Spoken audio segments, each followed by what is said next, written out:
খবর খবরটি প্রচারিত হচ্ছে একযোগে রেডিও গোরস্থান থেকে। আর খবরটি পড়ছি মুই শিক্ষিত বাপের একমাত্র অশিক্ষিত পোলা বউ মরা এতিম মানু মুই পরিষ্কার মানু। প্রথমে শুনবেন খবরের শিরোনাম। বাগমারা হাসনিপুর গ্রামে পুকুরে নাইতে যাইয়া ব্যাঙের চাটিতে এক বিধবা রাড়ি মাতারি নিহত। কুয়াকাটায় উন্দুরের বাসর রাত চলাকালে ডিস্টার্ব করায় উন্দুরের একটা লাঠিতে পাড়া ছাগল আহত। পটুয়াখালীতে ডায়রিয়া আর পাতলা পায়খানার ধান সইতে না পায়রা লট্টা মাছের বউ পলাতক।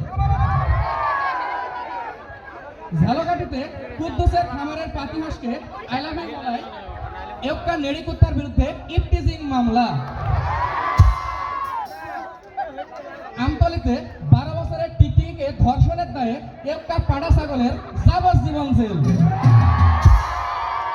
কলেরায় কাতর হইয়া সদরঘাটের একটা কাতল মাছ মেডিকেলে ভর্তি। বাগমারার একটা মাঠে গাই গরু আর দামড়া গরুর মধ্যে এক বিশাল ফুটবল খেলা অনুষ্ঠিত। এবার শুনবেন খবরের বিস্তারিত।